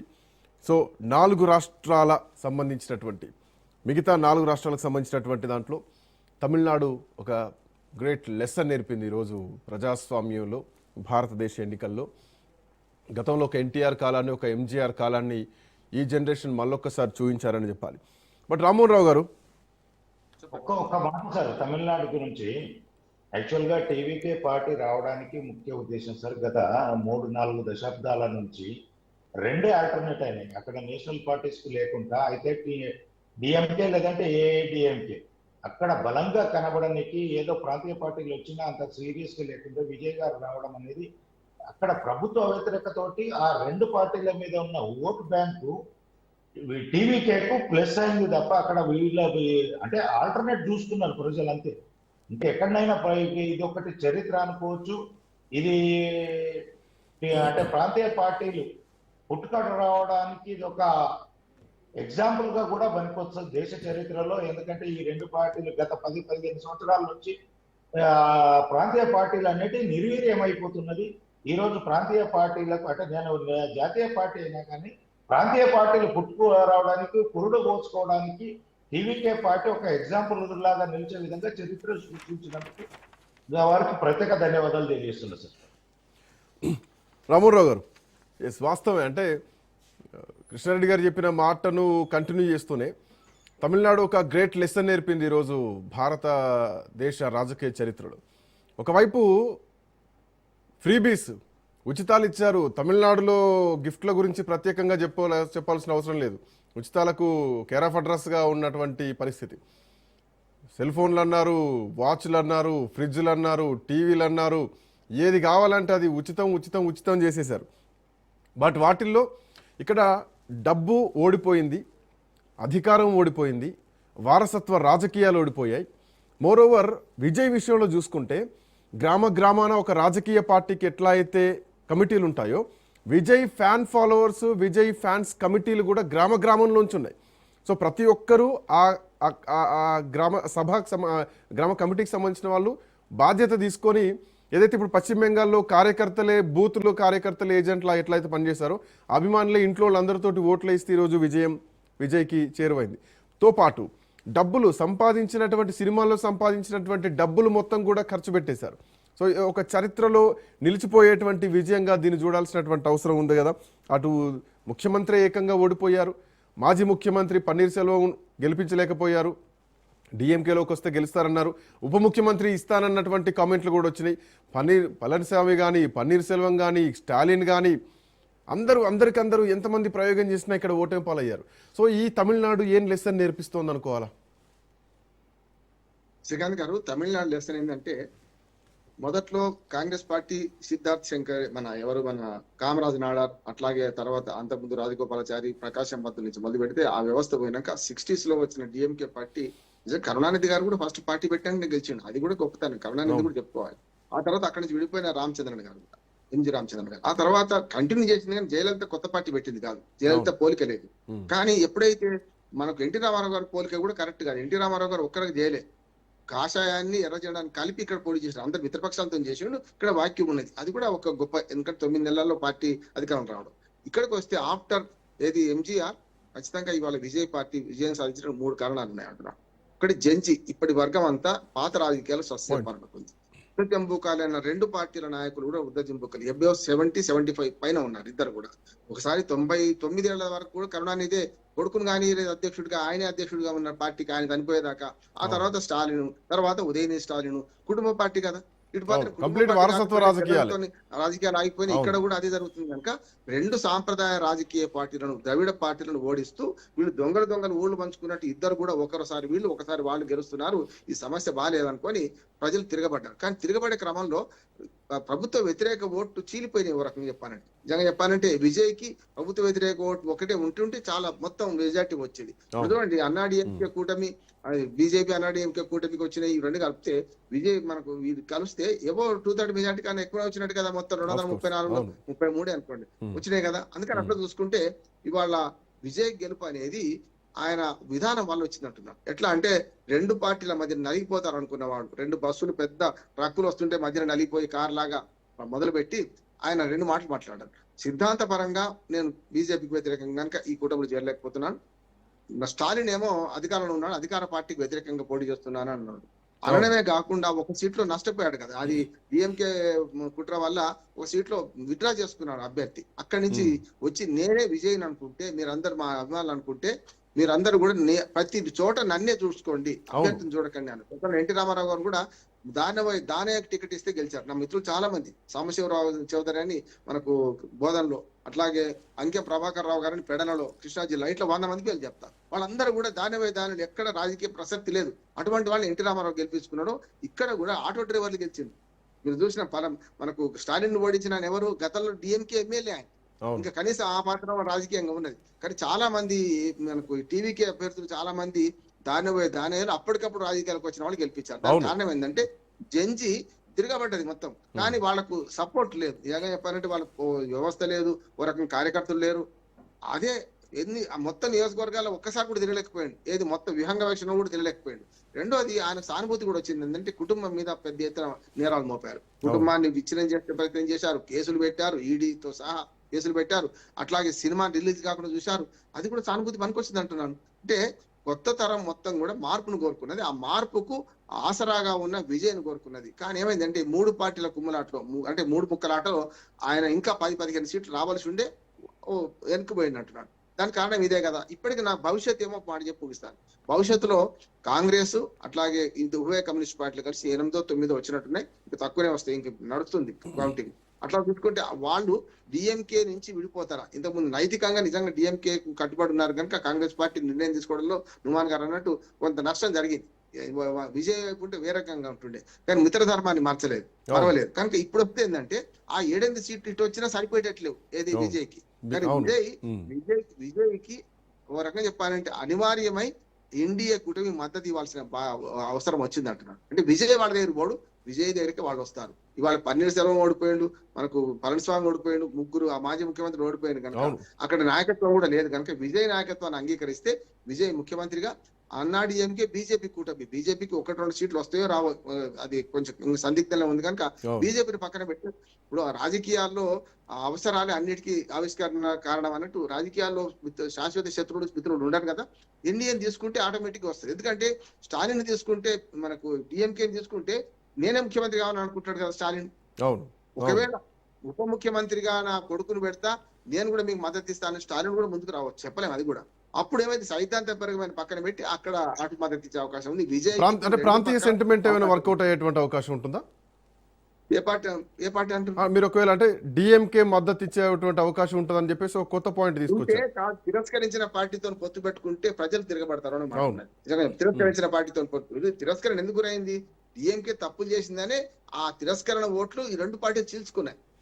మన ఎన్డీఏ కూటమి ప్లస్ టీవీకే, ఈ 2 పార్టీలు చీల్చుకున్నాయి. ఒక కూటమి ఒక పార్టీ చీల్చుకున్నది కనుక ఒకవేళ ఓడిపోయిన పార్టీ అయిపోతే మాత్రం చాలా విమర్శలు వస్తాయి. సైద్ధాంతికాన్ని పక్కన పెట్టి మనకు ఏఐడిఎంకే అయితే మాకు వ్యతిరేకం కాదు కదా, బీజేపీతో పొత్తు పెట్టుకుందని కోపమే తప్ప ఏఐడిఎంకే మాత్రం డిఎంకే ప్రత్యామ్నాయంగా నిలిచింది కదా. విజయ్ తర్వాత 2వ స్థానంలో సింగిల్ లార్జెస్ట్ పార్టీగా ఇది నిలబడితే 2వ స్థానంలో ఉంది కదా.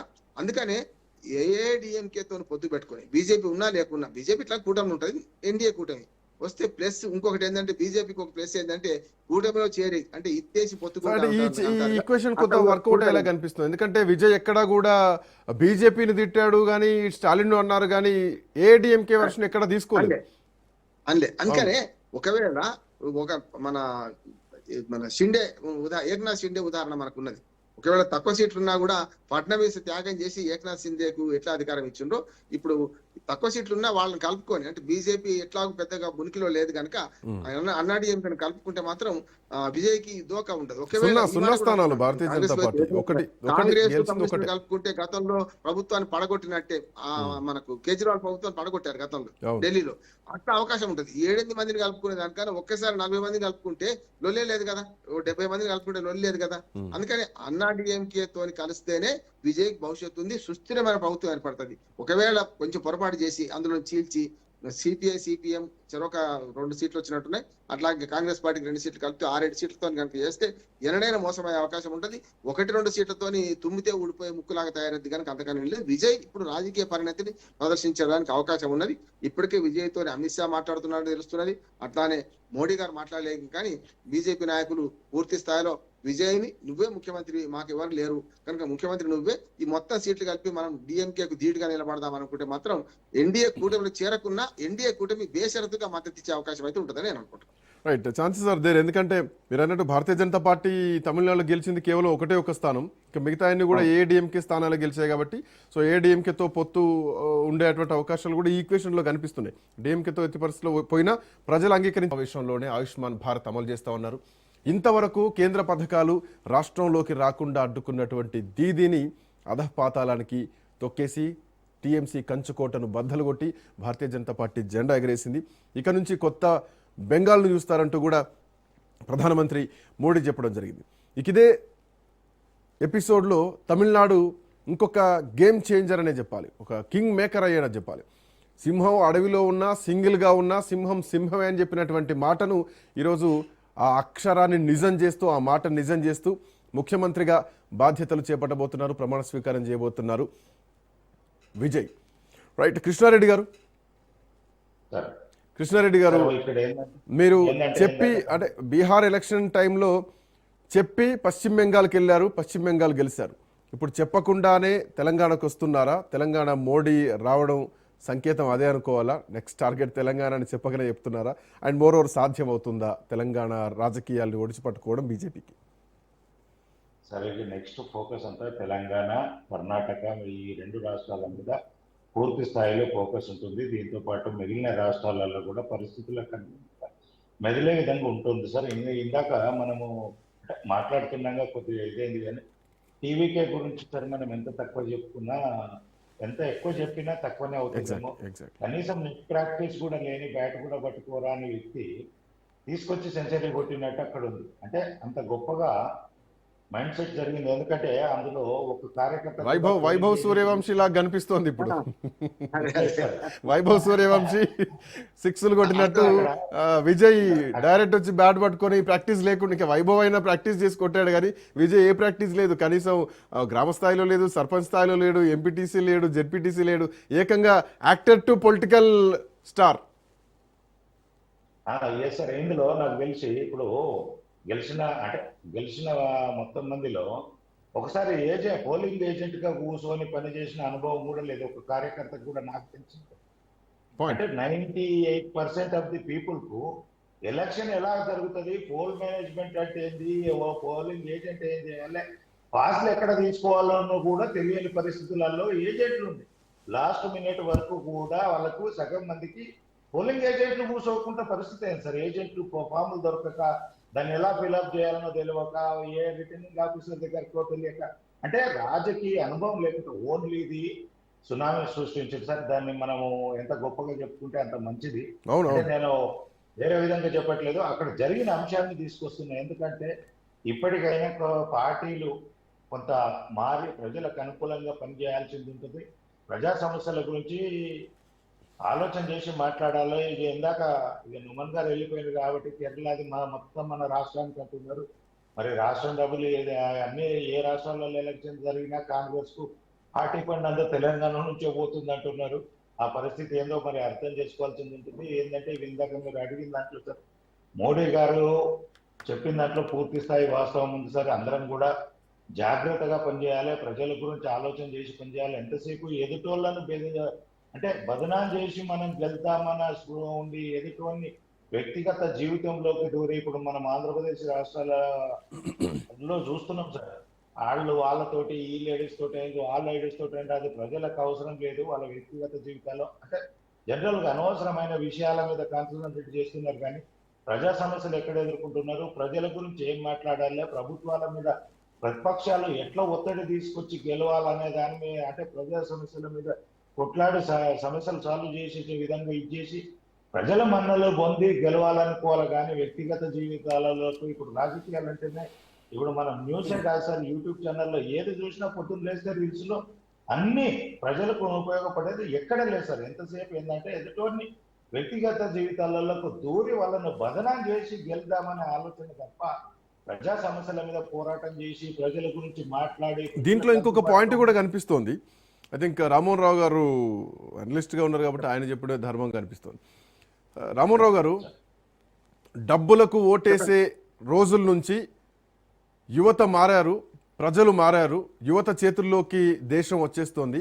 రాజకీయాలు మారాలి, రాజకీయ నాయకులు కూడా మారాలి, ఉచితాలకు లొంగేటువంటి పరిస్థితి కాదు అన్నది తమిళనాడు కొంత చూపిస్తోంది అనుకోవచ్చు కదా? ఇందులో 2 ఉన్నాయి. ఉచితాలు లొంగి, ఉచితాలు విజయ్ కూడా ఉచితాలు ప్రకటించండు. వీళ్ళు ఇద్దరికంటే ఎక్కువ ప్రకటించారు కొన్ని ఉచితాల విషయంలో ఏం రాజీపడలే. అంటే ఇంకో పాయింట్, మీరు ఉచితాలు విజయ్ ప్రకటించారు కరెక్టే, కానీ విజయ్ ఎంచుకున్నటువంటి మొహాలు ఎవరు ప్రజలకు కూడా తెలియదు. సో ఆ పథకాలని విజయ్ మాటల్ని నమ్మి ఓటేసేటువంటి పరిస్థితి ఉండదు కదా. ఈ రెండు పార్టీల మధ్యన విచితాలు గనక నేను తీసేస్తా అంటే నలిగిపోయేవాడు. కానీ రెండో పెద్ద విజయం డబ్బులు ఎక్కడా మంచలే సమస్యలే ఏమన్నా కానీ డబ్బులు కార్యకర్తలు కూడా కానీ వాళ్ళకి టికెట్లు ఇచ్చినప్పుడు డబ్బులు ఎవరు పంచారు? ఇది విజిల్ బ్లోయర్స్ విజయం అంటున్నాను. విజిల్ వాళ్ళ గుర్తు, విజిల్ బ్లోయర్స్ గా ప్రజలు మారిండ్రు. అందరూ కూడా మేము ఈ న్యాయాన్ని గెలిపిద్దాం అనుకున్నారు. ఇది ఒక మంచి మార్పు. మేము లోక్సత్తా నుంచి ఉద్యమ సంస్థ నుంచి 25 ఏళ్ళ నుంచి కొట్లాడుతున్నాం. నిజంగా చెప్పాలంటే చాలా వరకు మన పోయిన పవన్ కళ్యాణ్ గారు కూడా డబ్బులు వంచకుండా ఆ 2 సీట్లు పోయినా సరే అని ఊరుకున్నారు. డబ్బులు వంచలే అప్పుడు కూడా. ఇప్పుడు సరే కూడా ప్రభుత్వం వచ్చిన వేరు కానీ అట్లానే విజయ్ కూడా ఇప్పుడు మొత్తం తమిళనాడులో రూపాయి వంచకుండా గెలిచిండు. అదే చాలా పెద్ద విజయం అంటున్నాను నేను. మీరు మంచి విషయం చేశారు. ఖర్చు పెట్టుకున్నారు కూడా, సంపాదించిందంతా ఖర్చు పెట్టుకున్నారు. పవన్ కళ్యాణ్ కూడా ఆ పని చేస్తున్నాడు. ఒక రకంగా చెప్పాలంటే మిగతా రాజకీయాలకు భిన్నంగా, నాకు ఆయన చుట్టం కాదు పక్కం కాదు కానీ పవన్ కళ్యాణ్ కూడా అదే పని చేశారు. ఇప్పటికి కూడా తను అదే దానికి కట్టుబడి ఉన్నారు. డబ్బు సారా కంటే డబ్బు సారా పనిచేయదు. ఒక్కోసారి చెప్పాను కదా, చాలా మంది డబ్బు సారా మీద ఆధారపడ్డ వాళ్ళు ఎంట్రీ ఫీజు అయింది కానీ అది పనిచేయదు. అంతగా విజయ్ గెలుపు. ఇంకోటి ఇంకొక మాట కూడా చెప్తాను నేను. గతంలో ఆబ్దరికాలు మాట్లాడుకున్నాను నేను, కృష్ణారెడ్డి గారు ఇప్పటిదాకా. ఇప్పుడు తమిళనాడు ఎన్నికల్లో నాకు కొత్తగా ఒక విషయం నాకు తోస్తుంది ఏంటంటే, కొత్తగా ఏం కాదు, దాన్ని ప్రజల తీర్పును ఎట్లా ఉన్నది చూడాలంటే, ఆంధ్ర యూనివర్సిటీ మొన్న 100 సంవత్సరాలు పూర్తి చేసుకుంది. ఆంధ్ర యూనివర్సిటీ వైస్ ఛాన్సలర్ గా మొట్టమొదటి వైస్ ఛాన్సలర్ గా కట్టమంచి రామలింగారెడ్డి గారు, సిఆర్ రెడ్డి గారు ఉండేవారు. వారి దగ్గరకట 2 ప్రొఫెసర్లు వేరువేరుగా కొట్లాడుకొని ఒకరి వెనుక ఒకరు వ్యక్తిగతంగా వచ్చి ఫిర్యాదు చేసుకున్నాడు ఒకరి మీద ఒకరు, వాడు దొంగ వీళ్ళంగా అని. అప్పుడు ఇద్దరిని విన్నాక తర్వాత ఆయన రామలింగారెడ్డి గారు ఏం చేసి ఇద్దరిని ఒకసారి పిలిపించినట. మీ ఇద్దరు చెప్పేది నిజమే, నువ్వు ఆయన మీద చెప్పింది నిజమే, నువ్వు నీ మీద చెప్పింది నిజమే, ఇద్దరు దొంగలే కనుక ఇద్దరిని డిస్మిస్ చేస్తున్నాను ఇంటికి పంపించిందట. ఇవాళ ప్రజలు కూడా ఏం చేశారు, కట్టమంచి రామలింగారెడ్డి గారి స్థానంలో ఇవాళ ప్రజలు తీర్పు చెప్పిండ్రు. వాళ్ళ మీద వీళ్ళ అన్నాడీఎంకే మీద డిఎంకే మీద అన్నాడీఎంకే ఇష్టమైన ఆరోపణలు చేసుకున్నారు. చూశారు కదా, ఒకరి అవినీతిలో బయట పెట్టారు. అన్ని జరిగినాయండి. గత 50 ఏళ్లుగా ఈ 2 పార్టీలు చేస్తున్న మొత్తం మోసాన్ని మొన్నటి ఎన్నికల్లో ప్రైవేట్ పెట్టారు. మధ్యనున్న ఎవరు మనకు విజయ్ కనపడ్డారు. అయితే ఇద్దరు దొంగలే కనుక వీళ్ళ కోటేద్దామని ప్రజలు తీర్పిచ్చారని నేను అనుకుంటున్నాను. ప్రజా తీర్పు కొంచెం ఇంకా నిజంగానే తన ఎస్టాబ్లిష్ అయ్యి కొంతవరకు మంచి కార్యకర్తలు ఉండి కొంత, మీరు ఇంకొక మాట కూడా చెప్పాలి, సాంప్రదాయ పార్టీ నుంచి ఒక్కరు కూడా ఈయన పార్టీకి రాలే. ఎవరు కూడా అసలు గతంలో ఎన్టీ రామారావు గారు పెట్టినప్పుడు రాజేంద్ర భాస్కర్ రావు లాంటి వాళ్ళు చాలా మంది అనుభవకులు వచ్చింది. కానీ ఇక్కడ ఒక్కరు కూడా రాలే, ఏది ఏ పార్టీ నుంచి కూడా. అటువంటి దానిలో కూడా ఇంత విజయం సాధించారు అంటే ఒకవేళ కొంత ఏది నమ్మకం లేక నిజంగానే వద్దురు రాజకీయ నాయకులకు కులము మతం ప్రాంతం ఇవేమి ఉండవు, ఎన్నైనా కలుస్తారు, ఎన్నైనా అడ్జస్ట్ అయిపోతారు. విజయ్ గెలుస్తారనే ఒక్క ఉప్పంది ఉంటే ఇప్పటికి డిఎంకే సగం ఏఐడిఎంకే ఖాళీ అయ్యేది. 3వ పార్టీగా మొత్తం మెర్జ్ అయ్యేవాడు చూస్తున్నాం. కనుక పూర్తిగా ఆంధ్రప్రదేశ్ రాజకీయాలు చూస్తున్నాం కదా, మొత్తం ఇటు నుంచి అటు షిఫ్ట్ అవుతున్నారు చూస్తున్నాం. అధికారం ఎవరు వస్తే వాళ్ళు దిగిపోతున్నారు. ఇక్కడ అది జరగలే. అంటే డిఎంకే గెలుస్తుందని వాళ్ళు గట్టిగా నమ్మారు, ఏఐడిఎంకే బీజేపీ కూడా ఇస్తారు, వీళ్ళు నమ్మారు. ఇద్దరి మధ్యన ఆటకు ఆటి పండు పనికి రాకుండా పోతారన్నారు. కానీ నేనేమంటున్నాను, ఒక ఆటలో ఆటి పండు కాలేదు. నేను ఒక మాట అన్నా, కింగ్ మేకర్ అవుతారన్నారు. కానీ కింగ్ అయ్యింది, కింగ్ మేకర్ కాదు, కింగ్ అయ్యాడు, గేమ్ చేంజర్ అయ్యింది. మొత్తం గేమ్ నే చేంజ్ చేశాడు. కనుక ఈ గేమ్ చేంజింగ్ లో అవసరమైనంత మెజార్టీ లభించలేదు. ఒక్క తమిళనాడు తప్ప మిగతా 4 రాష్ట్రాల్లో పూర్తి మెజార్టీ అంటే అబ్సల్యూట్ మెజార్టీ 2/6 కంటే ఎక్కువ ఇచ్చిన సందర్భం చూసినాం. ప్రజల తీర్పు కొంచెం ఇక్కడికి వచ్చే కల్లా వాళ్ళు అందుకోలే, వాళ్ళు విజయ్ని అందుకునేంత తీర్పు రాలే. ఒక విజయ్ అందుకోలేకపోయిన తీర్పును, అదొక లోపమే. కానీ అన్నా డిఎంకేతో ఇప్పటికి నేను అంటున్నాను, డిఎంకేతో కలిసినా మోసపోతాడు. కానీ ప్రజలు హర్షించరు. ఒకవేళ డిఎంకే కాకుండా డిఎంకే మిత్రపక్షాలు ఉన్న సిపిఐ, సిపిఎం, కాంగ్రెస్, ఇతర చిన్న చితక పార్టీలు 8 మంది 10 మందిని కలుపుకొని చేస్తే సరిపోదు. సరిపోయినా కూడా వాళ్ళు ఎప్పుడైనా మోసం చేస్తారు. కేజ్రీవాల్ గతంలో ఇదే మోసం చేసిండు, కాంగ్రెస్ పార్టీ గతంలో మోసం చేసింది. ఇప్పుడు కూడా అది జరుగుతుంది. కనుక అన్నా డిఎంకే బీజేపీ కూటమితోనే ఉన్న దాన్ని సైద్ధాంతికంగా విడిచిపెట్టాలి. ఇప్పుడు పటేలా బొర్రవంకర అంటే అమలు గారు కూడా చూడాలి. అధికారం కావన్నా, అధికారం నిలబెట్టుకోవన్నా, లేకుంటే దొంగలతో కలుద్దామా, ఈ మాట అంటున్నాను. పరిశ్రమగా ఉంది. నిర్ణయించుకోవాల్సిన బాధ్యత ఇవాళ విజయ్ది. విజయ్కి మీకు మెజార్టీ ఇచ్చినా మీరు ఎట్లా పరిపాలన చేస్తారో చేయండి అని అడుగుతున్నారు. అప్పుడు ఏం చేయాలి? రాజకీయంగా శత్రుత్వమో సైద్ధాంతికంగా చూడొద్దు. అంతేందుకు మమతా బెనర్జీ గతంలో బీజేపీతో స్నేహం చేయలేదా? మరి ఇప్పుడు బీజేపీ మద్దతు పార్టీ అయింది కానీ ఆమె చేయలేదు, అప్పుడు చేసి కలిసి పోటీ చేయలేదా? అందుకని రాజకీయాల్లో ఇవన్నీ కొంచెం అతీతంగా చూడాలి. అన్నా డిఎంకే వాళ్ళే ఎక్కున్నారు. మీరు అన్న ఒక్కటే బీజేపీ సీట్ ఉంది కనుక బీజేపీ సైద్ధాంతికంగా నేను వ్యతిరేకిస్తున్నా అని కొన్ని తప్పు చేస్తే విజయ్ని ప్రజలు క్షమించాలంటున్నాను. విజయ్ ఇప్పుడు తప్పటి అడుగు వేస్తే, ఇప్పటిదాకా సరే స్ట్రేట్ ఫార్వర్డ్ గా వచ్చిండు, ఇప్పుడు దానికి తప్పటి అడుగు వేసి ఏమైనా కొంచెం లౌకికవాదము అనే ఒక ఛాందసవాదంతో పోతే మాత్రం ఆయన మళ్ళీ నష్టపోతారు అంటున్నాను. సార్ వాస్తవానికి అంటే ఇక్కడ చాలా ప్రయోగాలు జరిగాయి. కమల్ హాసన్ కావచ్చు, ఈవెన్ రజనీకాంత్ కూడా రాజకీయాల్లోకి వస్తూ ఉన్నారు, పార్టీ ప్రకటిస్తూ ఉన్నారు, మళ్ళీ బ్యాక్ స్టెప్ తీసుకున్నారు, సో కోవిడ్ అన్నారు, రకరకాల ఈక్వేషన్స్ వచ్చాయి. వీటన్నింటి అనుభవాన్ని దృష్టిలో పెట్టుకొని కూడా విజయ్ ఒక భారీ ప్రయోగం చేశారనే చెప్పాలి. ఎందుకంటే వాళ్ళు కూడా సూపర్ స్టార్లే, రజనీకాంత్ కానీ కమల్ హాసన్ కానీ. వాళ్లకు రానటువంటి ప్రజాదరణ విజయ్కే భారీగా వచ్చింది. విజయ్ ర్యాలీలకు ఈవెన్ మనం కూడా క్రౌడ్ పుల్లింగ్ అని అనుకున్నాం దాన్ని, బట్ అది అంటే ఓట్ పుల్లింగ్ దాకా వచ్చేసింది. శ్రీకాంత్ గారు ఒక మాట, కమల్ హాసన్ ముసలోడే, రజనీకాంత్ ముసలోడు అయిపోయాడు, మళ్ళీ అవే రాజకీయాలు కాదు. జెన్జీ విజయకాంత్ యువనంలో ఉన్న అప్రోచ్, విజయకాంత్ కూడా చెప్పుకోవాలి మనం. విజయకాంత్ డిఎంకేకి మద్దతు పోయింది, చూడండి దుర్మార్గం. మొట్టమొదటిసారి అంటే ఎంజి రామచంద్రన్ తర్వాత దాని కొనసాగింపుగా జయలలిత వచ్చింది, కానీ జయలలిత కొత్త పార్టీ కాదు. మొదటి నుంచి నేను జయలలితను 2 సార్లు అయినా 3 సార్లు అయినా ఆమె కొనసాగింపే. MG Ramachandran gate. అట్లా కరుణానిధి గ్రేట్, కరుణానిధి కూడా సినీ ఫీల్డ్. సినీ ఫీల్డ్ వచ్చినాక 50 మంది దాకా చిన్న చిత్తగా వాళ్ళు వచ్చారు. ఒక 5-6 అయితే ప్రధానంగా నేను చెప్పిన మన విజయకాంత్ గానీ లేకుంటే కమల్ హాసన్ గానీ మన రజనీకాంత్ పార్టీ పెట్టకుండా పోయిండు. ఒక రాజ్యసభ సభ్యత్వంతోనే సంతృప్తి పొందిండు ఇటు మన కమల్ హాసన్ డిఎంకే ద్వారా. కనుక చూసుకుంటే వీళ్ళందరిని ఎందుకు నమ్మలే ప్రజలు అంటే వీళ్ళు వ్యక్తిగత స్వార్థంతో పోయిండ్రు. ఇంకోటి సినిమాలలో రిటైర్మెంట్ ఏజ్ ఓ రకంగా చెప్పాలంటే వీళ్ళిద్దరు కదా, రజనీకాంత్ గానీ మన కమల్ హాసన్ గానీ. అటువంటి వాళ్ళు ఆ సినిమాల్లో సినిమాలు తీసుకొని ఇక్కడికి వచ్చింది కదా అనే దాన్ని కూడా నమ్మలేదని వాళ్ళకు కూడా తెలిసింది. కానీ విజయ్ అట్లా కాదు, మంచి ఫామ్ లో ఉన్నప్పుడు వచ్చిండు. అట్లాగే వీళ్ళిద్దరి కంటే మిగతా పార్టీలలో కంటే యువతను ఆకర్షించగలిగే మన ఉన్నది, మళ్ళీ మంచి చరిస్మా ఉన్నది. ఇవన్నీ కలిపిన ఒక వ్యక్తిగా ఆయన చూసిండ్రు. కానీ ఎవ్వరు ఊహించని సార్ ఇందులో సార్ ఇప్పుడు ఉన్నటువంటి పరిస్థితుల్లో అంటే భారతీయ జనతా పార్టీ పెద్దగా ఏం పర్ఫార్మెన్స్ చూపించలేదు. విజయే ఒక డిమాండ్ పెడతారా? ఫస్ట్ పాయింట్ ఏంటంటే ఇందాక మీరు అన్నట్టు డిఎంకేని చాలా తీవ్రంగా విమర్శించారు కాబట్టి డిఎంకేతో పొత్తు పెట్టుకుని ప్రభుత్వాన్ని ఏర్పాటు చేస్తే ఖచ్చితంగా విజయ్ విమర్శల పాలవుతారు. అండ్ సెకండ్ పాయింట్ ఏంటంటే గతంలో ఏడీఎంకే విజయ్ని అప్రోచ్ అయ్యారు, ఏడీఎంకే కూటమిలో కలవమని చెప్పేసి. ముఖ్యమంత్రి పీఠం ఇస్తేనే కలుస్తా ఉన్నటువంటి చర్చలు వచ్చాయి, డిప్యూటీ సీఎం ఇస్తా ఉన్నటువంటి మాటలు వచ్చాయి. వీటన్ని నేపథ్యంలో విజయ్ ఈరోజు తన బలమేంటో చూపించి నిల్చున్నారు. సో విజయ్ ఏమైనా షరతు పెడతారా? మీరు బీజేపీతో, ఎందుకంటే సైద్ధాంతిక శత్రువు కాబట్టి బీజేపీతో మీరు విడిపోతే ఏడీఎంకేతో పొత్తులో యాక్సెప్ట్ చేసేటువంటి డిమాండ్ ఏమైనా పెట్టే అవకాశం ఉంటుందా ఏడీఎంకేకి? అది పెడితే నష్టపోతాడు. ఏమంటే నా ఒక్క సీట్కి ఏమున్నది అట్లా అనుకుంటే మరి డిఎంకేతో విడిపోయి వీళ్ళు ఇస్తా అంటే ఎందుకు తీసుకుంటాడు? ఇది కూడా తప్పే అయింది కదా, మరి సైద్ధాంతికంగా అది కూడా తప్పే. అంటే ప్రభుత్వాన్ని ఏర్పాటు చేయడానికి ఏదో ఒక ఆప్షన్ కావాలి కదా, ఇక్కడ ప్రభుత్వం ఏర్పాటు కావాలి కదా. ఇప్పుడు అప్రోచ్ కావాల్సింది ఎవరంటే ఖచ్చితంగా అన్నా డిఎంకే, బీజేపీ కూడా అప్రోచ్ కావాలి. గతంలో అయింది కూడా. ఇప్పుడు ముఖ్యమంత్రి అవసరం, ముఖ్యమంత్రి ఇస్తా అన్నారు, కానీ ఆయన సైద్ధాంతికంగా బీజేపీని వ్యతిరేకిస్తున్నా కనుక నేను చేరలేను అన్నాడు. కానీ బీజేపీ ప్రయత్నం చేసింది. ఇప్పుడు చేయాల్సింది ఏంటంటే అన్నా డిఎంకే ప్రయత్నం చేయాలి. బీజేపీకి 1 సీట్ వచ్చింది కదా, కొంచెం పక్కన పెట్టండి, మీ సిద్ధాంతాన్ని మాతో కలవండి అని వీళ్ళు రావాలి. ఎందుకంటే ముఖ్యమంత్రిగా వాళ్ళు ఉంటారు, ఉప ముఖ్యమంత్రిగా వీళ్ళు ఎవరిని చెప్తే వాళ్ళను పెట్టే ప్రయత్నం జరుగుతుంది, నష్టమేం లేదంటున్నారు. కొంత సాంప్రదాయవాదులను కూడా కలుపుకోకపోతే, ఒంటరిగా పోతే ఇప్పుడు 3 ముక్కలాటలో విజయ్ అధికారంలో రాడు కదా. ఎట్టి పరిస్థితుల్లో చిన్న పార్టీల సంఖ్య కూడా కొంత సరిపోయేలాగానే అనిపిస్తుంది ప్రభుత్వాన్ని ఏర్పాటు చేయడానికి. సరిపోయేలాగా లేదు. సరిపోతే కూడా గతంలో కేజ్రీవాల్ కు ఎదురైన అనుభవం 13 రోజులే ఉన్నాడు కేజ్రీవాల్. కరెక్ట్ 13 రోజుల్లో ముఖ్యమంత్రి 49 రోజులు 49 రోజులు ఉన్నాడు. 49 రోజులలో పదవి పోయింది కదా. ఇదే కాంగ్రెస్ పార్టీ మోసం చేసింది కదా కేజ్రీవాల్ ను. వీళ్ళందరితో చిన్న చిటిక ఇద్దరు ముగ్గురు చేసుకుంటే ఎవడొక్కడు పోయినా తుమ్మిదే ఊసిపోయి ముక్క అవుతుంది. కనుక అట్లా కాకుండా ఉండాలంటే బలంగా స్టాలిన్ ఎదుర్కోవాలంటే అసెంబ్లీ పరంగా కూడా బలంగా ఉండాలి కదా, బిల్లులు పాస్ కావాలి కదా అన్ని కూడా. అందుకనే అన్నా డిఎంకేని కలుపుకోవడం బెటర్.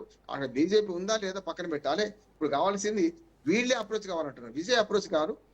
అన్నా డిఎంకే ఇప్పటికే కొన్ని లీక్స్ వస్తున్నాయి. ఒకవేళ ఎన్డీఏ నుంచి అప్రోచ్ వస్తే ఖచ్చితంగా యాక్సెప్ట్ చేసేటువంటి, విజయ్ యాక్సెప్ట్ చేసేటువంటి పరిస్థితులు ఉంటాయి. కామెంట్స్ కూడా వినిపిస్తున్నాయి. కృష్ణారెడ్డి గారు చెప్పబోతున్నారు, చెప్పండి. కృష్ణారెడ్డి గారు. సార్ ఇందాక తను చెప్పిన దాంట్లో 100% వాస్తవం సార్. ఎందుకంటే ఇప్పుడు కేజ్రీవాల్ దగ్గర ఒకటి ఉన్నది, అంతకుముందు దేవేగౌడ్, చంద్రశేఖర్ వీళ్ళందరినీ కాంగ్రెస్ పార్టీ ఎలా చేసింది. ఇప్పుడు కూడా మళ్ళీ ఏదో చిన్న వాళ్ళని పెట్టుకొని ఒక 4-5 సీట్లో అధికంగా ఉంటుంది. వాళ్ళు రోజు పొద్దున్న లేచి నుంచి బ్లాక్ మెయిలింగ్ చేసే అవకాశం ఉంటుంది. ఎందుకంటే ఉన్నాయా 4-5 సీట్లు మెజార్టీ కంటే ఎక్కువ ఉంటే కనుక ఓ 4 తగ్గినా ప్రభుత్వం పడిపోతుంది అనేది రోజు ఒకటి ఆ పరిస్థితి కంటే ఇప్పుడు ఒకటేసారి అంటే ఇందులో ఎవరెవరు బ్లాక్ మెయిలింగ్ చేయనికుంటుంది. రెండోది కేంద్రం నుంచి కూడా కొంత సైక్యత మెయింటైన్ చేసుకుంటే రాష్ట్రానికి ఉపయోగపడి ఎక్కడైనా అది సర్వసాధారణం సార్. మనం ఒక దాంట్లో పనిచేస్తున్నప్పుడు అందరు మేనేజ్మెంట్ తోటి కలిసిపోతే కనుక ఒకలాగా ఉంటుంది, మనం ఒంటరిలాగా పోతే ఒకలాగా ఉంటుంది సమాజంలో. ఇప్పుడు రాష్ట్ర దీంట్లో ఇంకో రాజకీయాలు పాయింట్ కూడా ఉంది సార్, ఎందుకంటే ఇప్పటికే కరూరు ఘటన, సిబిఐ కేసు కానీ, సినిమా విషయంలో ఇప్పటికే జరిగినటువంటి 70-80 కోట్ల నష్టం కూడా జరిగింది ఆ వీడియో రిలీజ్ అయ్యి లీక్ అయిన తర్వాత. సెన్సార్ నుంచి కూడా ఇబ్బందులు ఉన్నాయి. సో బహుశా ఇక వీటి నుంచి కూడా రిలీఫ్ అవడానికి బహుశా ఇది ఒక ఆప్షన్ లాగా కనిపిస్తుందేమో అనిపిస్తుంది. అవి ఉంటాయి సార్. రెండోది ఏంటంటే ప్రతి రాష్ట్రానికి ఇప్పుడు మీరు సిద్ధాంతపరంగా ఏదైనా ఉన్నప్పుడు వ్యతిరేకించండి, కానీ ఇట్లా ఉంటే కనుక రాష్ట్రానికి కూడా ఉపయోగం ఉంటుంది, రాష్ట్రం సుభిక్షంగా ఉంటుంది. రెండోది కేంద్రం నుంచి సహకారం ఉంటుంది. లేదంటే నువ్వు ఇంత అంటే నేను ఇంత, నువ్వు కాదంటే నేను అవునంటే నేను అవునంటే నువ్వు కాదనే విధంగా కేంద్రం రాష్ట్రాలు ఉంటే కనుక నష్టపోయేది ఇబ్బందికరంగా ఉంటుంది. రాష్ట్రాలు అల్టిమేట్ గా ప్రజలకు ఇబ్బంది జరుగుతుంది. రైట్. ఇట్లా కలిసి ఉంటుందంటే కొన్ని విధానపరంగా కాకపోతే కూర్చొని మాట్లాడుకునే అవకాశం ఉంటుంది. 1కి 2 సార్లు 2కి 3 సార్లు చర్చించుకొని అయినా సమస్యను సాల్వ్ చేసుకునేది ఉంటుంది. ప్రజల మధ్యలోకి వచ్చి పత్రికాముఖంగా ఒకరినొకరు దాడి చేసుకోకుండా, ఇప్పుడు ఆంధ్రప్రదేశ్ లో ఉంది, అక్కడ సమస్యలు ఉన్నప్పుడు అధికారంతో ఉంటే ఎందుకు సామరస్యంగా కూర్చుంటారు? ఒకసారి కాలేదు, నాకు తెలిసి మన రైట్. అమరావతిని రాజధాని అని చెప్పడానికి జరిగినప్పుడు సమస్యలకు ఒక అడ్డంకులు వస్తే ఒక 4-5 సార్లు కూర్చొని మాట్లాడుకొని ఆ బిల్లు పెట్టి పాటించుకోగలిగారు. సాధ్యమయ్యేది. అది సాధ్యమయ్యేది కాదు. కాబట్టి ఇలాంటి వ్యవహారాలు పోకుండా కలిసి ఉండదు. మా కేంద్ర నాయకత్వం కూడా ఏది మంచి ఏది అనేది కొద్దిగా చూసి తమిళనాడు ప్రజలకు ఉపయోగకరంగా ఉండే విధంగా నిర్ణయం తీసుకుంటుంది. అవసరంతో మాట్లాడి కూడా అక్కడ ఏదో ఒకటి ప్రజలకు అనుకూలంగా ఉండేలాగా చూస్తుందని చెప్పేసి అనుకుంటున్నాను. థ్యాంక్ యూ కృష్ణారెడ్డి గారు, థ్యాంక్ యూ బండారు రామ్మోహన్ రావు గారు. సో విజయ్ ముందు ఆప్షన్స్ ఏంటి? డిఎంకేతో పొత్తు పెట్టుకునేటువంటి అవకాశం లేదు, ఎందుకంటే తీవ్రంగా స్టాలిన్ అంకులను విమర్శించారు ప్రభుత్వాన్ని. స్టాలిన్ సార్ అన్నారు. అటు సైద్ధాంతిక పరంగా భారతీయ జనతా పార్టీని విమర్శించారు. ఏఐడిఎంకే ఎన్డీఏ కూటమి నుంచి బయటికి రావాలనేటువంటి షరతు ఏమైనా పెడతారా? లేదంటే చిన్న పార్టీల కలయికతో ప్రభుత్వాన్ని ఏర్పాటు చేసేటువంటి అవకాశం ఉంటుందా? లేదంటే ఏఐడిఎంకే బీజేపీ ఇన్వాల్వ్ అయ్యి ప్రభుత్వాన్ని ఏర్పాటు చేయాలనేటువంటి అంశాన్ని ప్రపోజల్ తీసుకొస్తే ఏఐడిఎంకే బీజేపీ మద్దతుతో ముందుకెళ్లాలనేటువంటి పరిస్థితులు వస్తే ఆ రకంగా ముందుకెళ్లేటువంటి పరిస్థితులు ఉంటాయా?